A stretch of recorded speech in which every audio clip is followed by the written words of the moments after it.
Alors, Erev Tov à tous et toutes.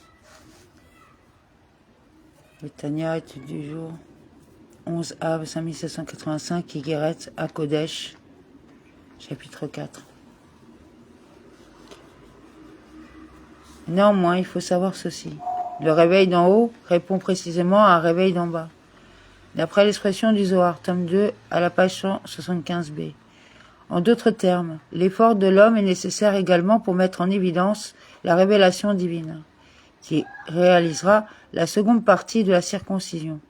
Même s'il est vrai que celle-ci est à l'initiative du Tout-Puissant, comme on l'a vu au préalable, l'homme n'est pas dispensé pour autant de l'effort, à une élévation des eaux féminines. Selon l'expression du Zohar, tome 1, à la page 29b, la terre est irriguée par les eaux du ciel, qui sont déversées sur elle, et ces eaux sont masculines, alors que les eaux inférieures sont féminines. Les eaux féminines sont nourries par les eaux masculines, et les eaux inférieures appellent les eaux supérieures. Éveil d'en bas, les eaux féminines et les eaux inférieures sont trois expressions décrivant l'effort des hommes, alors que la révélation céleste est introduite par les trois autres expressions, l'éveil d'en haut, les eaux masculines, les eaux supérieures. On verra à ce sujet la fin du chapitre 10 de la première partie du Tanya, conformément à l'enseignement de nos sages, dont la mémoire est une bénédiction selon lequel il n'est pas une goutte qui tombe du ciel. Avant que deux gouttes se trouvant ici-bas soient remontées de là-haut, selon le traité Ta'anit 25b, le Zohar, tome 3, à la page 247b. Ainsi, tout comme la pluie s'écoule sur la terre uniquement après les vapeurs du sol se soient élevées vers le ciel. De même, toute révélation céleste doit systématiquement être précédée par un effort consenti ici-bas. Et, même s'il peut arriver qu'un homme obtienne un bienfait de Dieu sans contrepartie de sa part, celui-ci, bien souvent, n'est pas préparé à la recevoir. Il ne l'intègre donc pas profondément. De façon générale, une telle révélation conserve un caractère éphémère. C'est la raison pour laquelle l'homme doit d'abord pratiquer sur lui-même cette circoncision, ôter le prépuce de son cœur, la peau épaisse et la membrane fine qui recouvre et qui cache le point profond de ce cœur, lequel est l'amour de Dieu motivé par « afin que tu aies la vie ». Ce dernier se trouve en exil parmi les plaisirs du monde, car ceux-ci existent aussi, afin que tu aies la vie, étant l'un face à l'autre, comme on l'a dit plus haut. Le parallélisme entre le domaine de la sainteté et les forces du mal fait que, tout comme l'homme tire sa vie du premier, il doit avoir l'impression de vivre également par les secondes. C'est ce qui conduit l'homme à s'investir pleinement dans la satisfaction de ses désirs, à en faire tout le but de son existence. Comme on peut le constater, un tel homme a l'impression d'exister réellement et de se réaliser dans sa vie. Pour cela, pour se défaire du prépuce moral qui a été défini au préalable. C'est ici que Rabbi Gino Zalman introduit l'importance de la tzedaka. Tout ce qui a été expliqué au préalable n'est donc qu'une introduction, destinée à montrer l'élévation à laquelle peut prétendre l'homme qui apporte sa contribution à la tzedaka. Il faut donner de la tzedaka pour Dieu, de son propre argent, qui est à l'origine de sa vitalité. C'est en particulier le cas pour celui qui dispose des moyens réduits afin d'assurer sa subsistance, qui vit une période extrêmement difficile. Rabbi Gino Zalman s'adresse à des personnes qui, pour la plupart, n'étaient pas riches et parfois même avaient des moyens très limités. Il leur explique donc ici que la tzedaka n'est pas uniquement un moyen de venir en aide à son prochain. Elle a en outre une dimension beaucoup plus profonde et de ce fait, parce qu'elle accomplit au sein de la personnalité, elle est plus importante pour celui qui la donne que pour celui qui la reçoit. Un tel homme offre sa vie, à proprement parler. Comme l'expliquait le chapitre 37 de la première partie du Tanya, un tel homme doit se priver et ne pas se satisfaire certains besoins pour être en mesure de donner la tzedaka. Sa contribution est donc, selon l'expression de l'Admorazaken, ce qui lui aurait permis d'acquérir la vitalité de son âme. C'est l'importance de ce sacrifice qui fait toute la valeur de cette mitzvah. Surtout s'il gagne sa subsistance par son propre travail. En pareil cas, il a véritablement gagné l'argent dont il dispose. Celui-ci ne lui a pas été offert par d'autres personnes. Si malgré cela, il consent à le donner à la tzedaka, il accomplit un sacrifice plus important et l'élévation qu'il en tire est d'autant plus considérable. Inévitablement, à de multiples reprises, ici est consacré par le point profond de son cœur, par toute sa dimension profonde, comme le veut l'usage courant, lors de transactions commerciales ou d'actes similaires.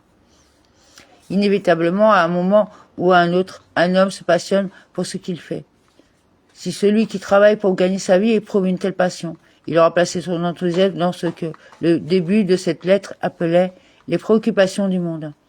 Puis, par la suite, lorsqu'il consacre l'argent gagné de cette façon, non pas à la satisfaction de ses besoins personnels, mais à la tzedaka, il établit de manière rétroactive que son travail est bien un acte du service de Dieu.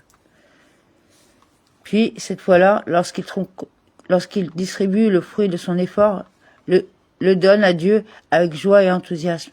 Il rachète son âme de la fosse. Selon le terme du verset Job 33, 28, Dieu a dispensé mon âme de descendre dans la fosse. Ce terme désigne ici le Gehinnom, qui espie aussi le débordement d'enthousiasme pour les attraits du monde. En l'occurrence, le fait de contribuer à la tzedaka atteste qu'un tel débordement ne s'est pas produit. Libère le point profond de son cœur qui se trouvait en exil et en captivité dans la peau épaisse ou bien dans la membrane fine. Consacrer à la tzedaka avec enthousiasme l'argent que l'on a acquis en s'investissant pleinement dans les activités du monde permet de racheter la passion que l'on a éprouvée en le faisant et qui n'a donc pas été investie dans le service de Dieu. C'est précisément cet enthousiasme qui permet à l'homme dans le besoin de contribuer néanmoins avec largesse, bien plus de ne pas même ressentir ses propres besoins au moment de son don. En effet, même s'il appartient à Dieu de supprimer le prépuce du cœur, un homme doit, comme on l'a vu, introduire son propre effort, se délivrer des passions en lesquelles il concentrait sa vitalité au préalable. C'est ainsi qu'il est écrit. Plus que tout endroit gardé, préserve ton cœur, car de lui jaillissent des flots de vie. Selon le verset Michelet 4, 23. Une attention particulière est donc nécessaire de la part de l'homme pour vérifier que ces flots de vie jaillissent effectivement dans la bonne direction. L'endroit gardé désignant ici une prison.